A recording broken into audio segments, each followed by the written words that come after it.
Oi gente, eu sou a Ione do Minha Vida Literária e é claro que o último vídeo do ano não podia ser diferente, né? Vem conferir quais foram as minhas melhores leituras de 2020.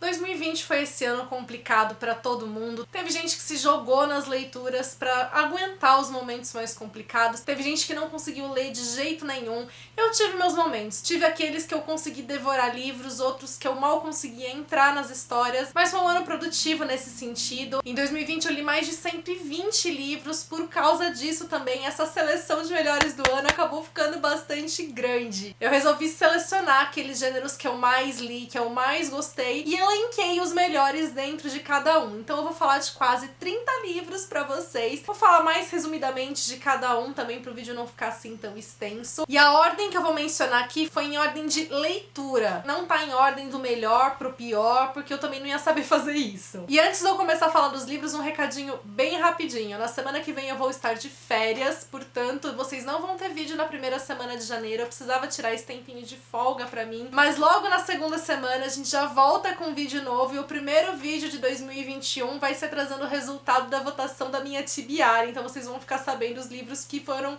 escolhidos por vocês pra eu ler no próximo ano. Sem mais enrolação, vamos falar de leitura, que afinal é pra isso que estamos aqui, não é mesmo? E a primeira das categorias que eu selecionei foi a de contos e novelas, porque eu li bastante desses livros ao longo do ano, por isso também eu consegui ler bastante, né, nesse ano, porque são histórias mais curtas. E a primeira, que não poderia deixar de faltar aqui, é Evidence of the Affair, da Taylor Jenkins Reid, que é a minha atual escritora favorita. E aqui a gente tem uma novela epistolar, então a narrativa toda dela é feita em trocas de cartas entre um homem e uma mulher que descobrem que seus cônjuges estão tendo um caso. Então eles são os traídos da história e eles começam a trocar correspondência pra simplesmente saber o que eles vão fazer, tentar encontrar conforto um no outro. A Taylor é maravilhosa, a sensibilidade com que ela escreve é incrível. Infelizmente a novela só tá disponível em inglês. Ela é tranquila de ler, então se você tem um inglês iniciante, se você quer arriscar ler livros em inglês, fica essa recomendação. Outra que também não poderia faltar aqui é Reflexos do Passado, novela da Paola Alexandra, trazendo um momento de quarentena, trazendo também uma pitada de romance histórico que é tão característica das obras dela, do gênero favorito dela de leitura. É uma obra também recheada de sensibilidade que me emocionou bastante. De um escritor que eu ainda não conhecia a escrita e eu me encantei através desse conto, eu Adivinha Quem Não Voltou para Casa, do Pedro Poeira, que vai trazer então a história de uma mãe que saiu à noite pra ir no bingo com a amiga e não voltou pra casa. E a gente tem no dia seguinte, pela manhã,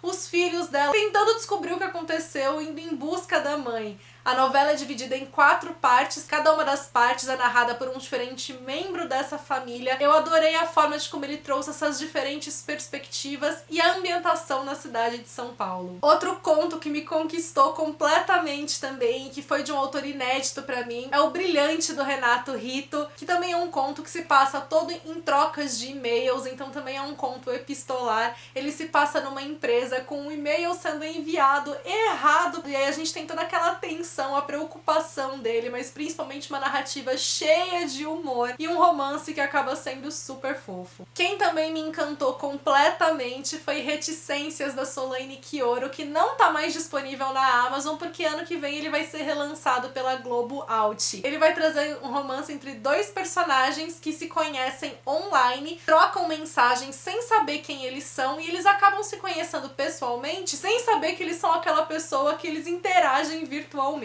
Um conto bem curtinho que também me deixou encantada pela escrita, pela história, Quando o Sol Voltar, da Olivia Pilar, que ele acaba se passando numa espécie de futuro distópico bem próximo da gente, e a gente tem um encontro clandestino de um casal de garotas cujo relacionamento agora é proibido, e enquanto elas se encontram nesse momento, elas não só aproveitam a companhia uma da outra, mas elas refletem sobre tudo aquilo que elas já passaram e principalmente tem essa visão de esperança em relação ao futuro. Uma antologia de contos que, ao mesmo tempo em que foram vários tapas na cara, que traz histórias que são difíceis, sofridas, e uma realidade realidade que muitas vezes a gente se recusa em não enxergar, Olhos d'Água, da Conceição Evaristo, e que me conquistou principalmente pela sensibilidade e pela beleza da escrita da autora. É aquele tipo de livro que, por mais sofrido e difícil que seja aquilo que está sendo narrado, isso é feito com tanta beleza que é impossível você não se encantar de fato pela escrita dela. E por último, uma novela que me deixou completamente impactada, que eu já adorava a escrita da autora e eu fiquei ainda mais encantada agora porque ela revelou um novo lado da escrita dela, é Calafrio, da Tayana Alves, que é um thriller psicológico extremamente intenso, que foi incrível pela maneira de como a Tayana desenvolveu a temática. Vale lembrar que essa novela tem gatilhos para relacionamento abusivo, para síndrome de Estocolmo, então se você é sensível a algum desses temas, fica o alerta. Indo pros thrillers, uma daquelas leituras que eu devorei e que acaba sendo um trocadilho péssimo fazer isso pra esse livro, é Jantar Secreto, do Rafael Montes. Foi aquela escrita alucinante,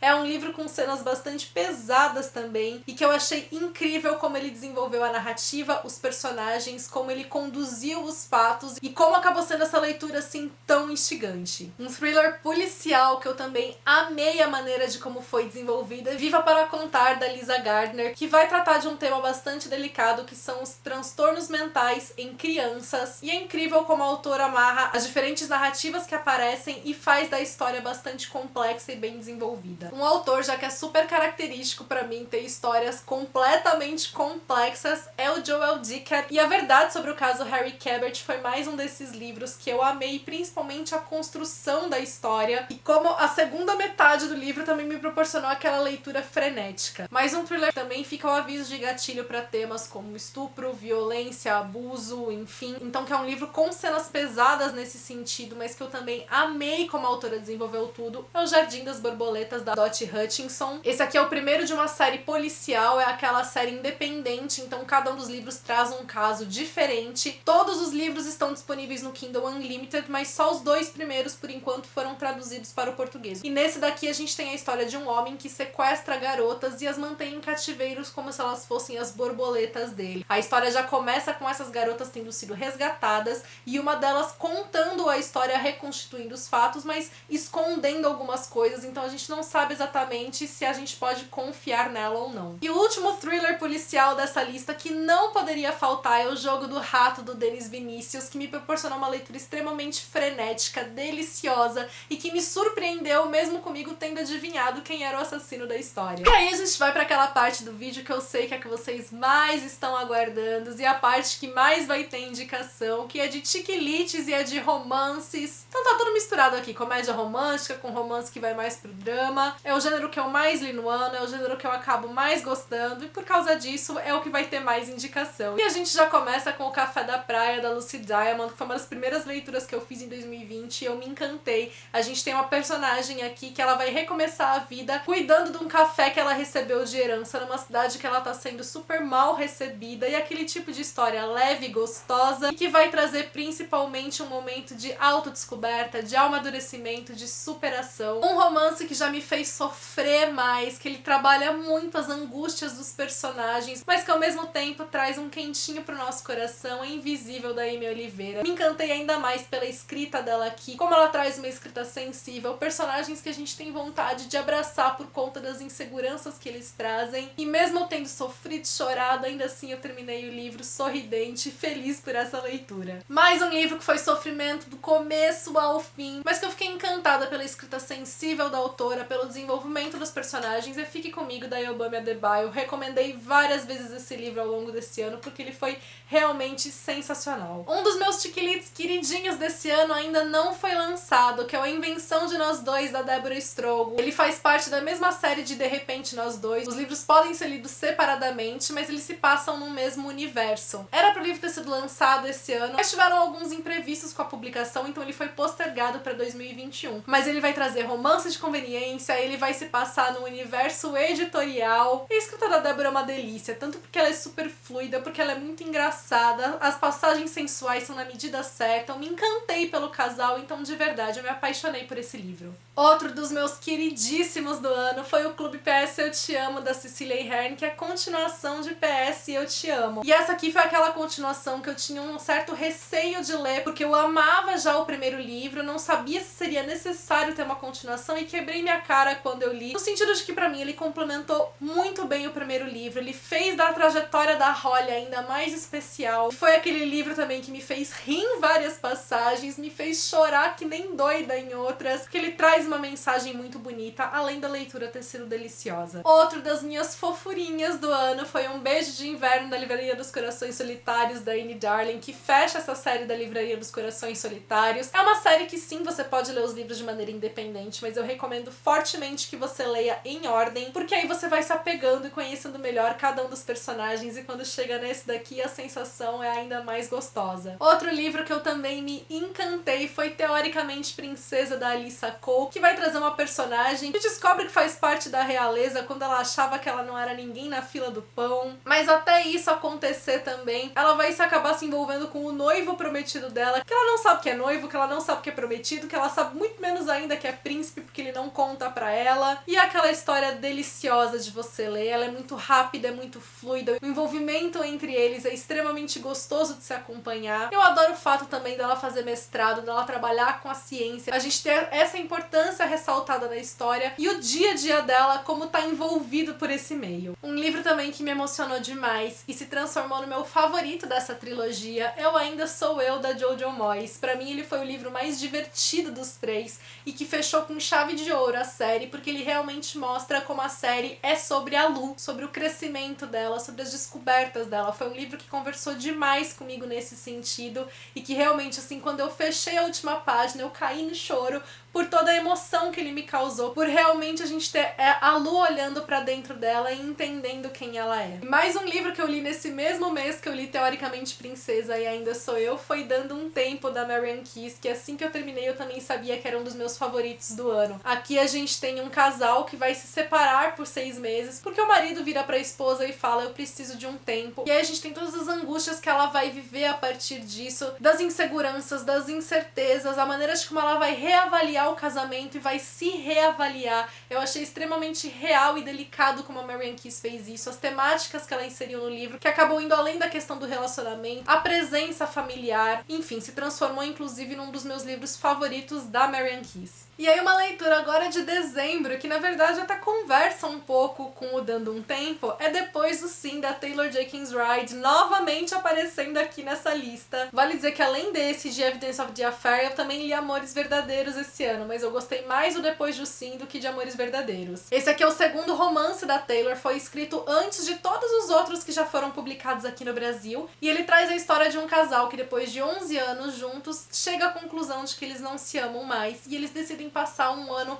separados, sem contato algum um com o outro, pra saber se eles realmente conseguem fazer esse relacionamento ainda dar certo. E eu também achei extremamente sensível e real como ela constrói os personagens, como ela traz as angústias deles e principalmente a visão que ela tem aqui de que não existe apenas um tipo de relacionamento certo, uma maneira de se relacionar, um tipo de ambição na vida. Foi aquele livro que eu comecei a ler de tarde, achando que eu ia ler aos poucos, um pouquinho por dia, e na verdade eu li tudo de uma vez. Só parei de noite quando eu terminei, porque realmente eu devorei, não queria parar de ler, me envolvi demais com os personagens e também me emocionei bastante. E aí a última categoria aqui não é de nenhum gênero específico, mas de livros que ficaram de fora, que não se enquadravam nessas outras categorias, mas que eu queria mencionar porque também foram leituras que eu gostei muito. Então, um livro de não ficção que eu me encantei quando eu li foi Escrever Ficção, do Luiz Antônio de Assis Brasil. Então, esse aqui é um manual de criação literária, ele vai falar sobre a escrita, mas é um livro extremamente interessante, inclusive para quem é leitor e quer ter esse outro olhar sobre as histórias. Foi um livro que realmente me enriqueceu muito, que eu com certeza ainda vou voltar para muitas das passagens dele. Um livro que vai ter uma carga de suspense, vai ter uma carga de romance, é um romance histórico, mas que eu achei que não cabia necessariamente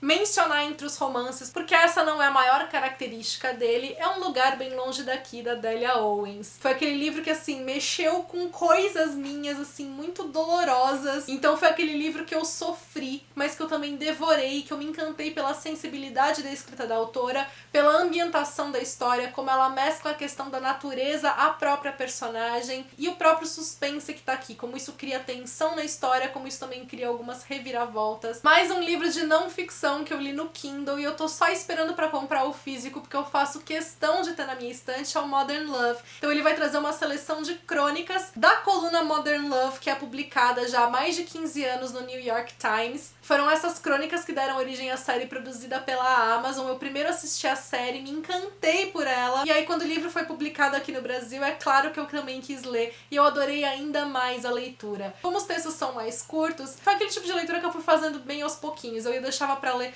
2, 3 crônicas por dia, e quando acabou eu me senti órfã, porque realmente passou a ser uma parte muito gostosa do meu dia acompanhar essas histórias. E aí, por fim, não poderia faltar nessa lista, com certeza, 100 Anos de Solidão, do Gabriel Garcia Marques, que foi uma das leituras assim mais incríveis que eu fiz na vida. É aquele tipo de livro que vai exigir sim a sua atenção, principalmente porque a gente tem 7 gerações de uma mesma família sendo contada e a gente tem muitas repetições de nomes, então a gente tem que estar atento aos eventos, mas que é um livro incrível e que você principalmente sente o impacto, a força dele quando você chega ao final. Eu fiquei encantada pela escrita do Gabo, pelos temas que ele inseriu aqui e com certeza é uma leitura que assim, vai ficar reverberando na minha cabeça por muito tempo, como vem acontecendo desde que eu terminei de ler. Contem pra mim aqui quais foram as melhores leituras de vocês, dessas leituras que eu fiz, quais vocês também fizeram, o que vocês acharam, se vocês ficaram curiosos por alguma. Aproveitando, eu desejo um 2021 excelente pra todo mundo, que seja um ano muito melhor do que esse que a gente passou, então fica aqui também o meu desejo de esperança pra esse próximo ano. Imagino que esse momento de festas também esteja sendo complicado pra algumas das famílias. Então eu também deixo aqui meu abraço de conforto se você estiver precisando de um. E mais uma vez eu deixo meu agradecimento por vocês terem me acompanhado por mais esse ano, por vocês darem significado, sentido ao meu trabalho e principalmente por terem me proporcionado poder continuar trabalhando, vivendo desse meu trabalho, ainda mais um ano tão caótico como esse que a gente passou. Então muito obrigada de coração. Feliz ano novo pra todo mundo. E aí aquele último pedidinho do ano. Gostou desse vídeo? Deixa aqui sua curtida, isso ajuda muito no meu trabalho. Se você é novo por aqui, seja bem-vindo, já aproveita, se inscreve, ativa o sininho para não perder nenhuma notificação e me acompanha também nas demais redes sociais que a gente tem um contato mais próximo por lá. Beijos a todo mundo, até 2021!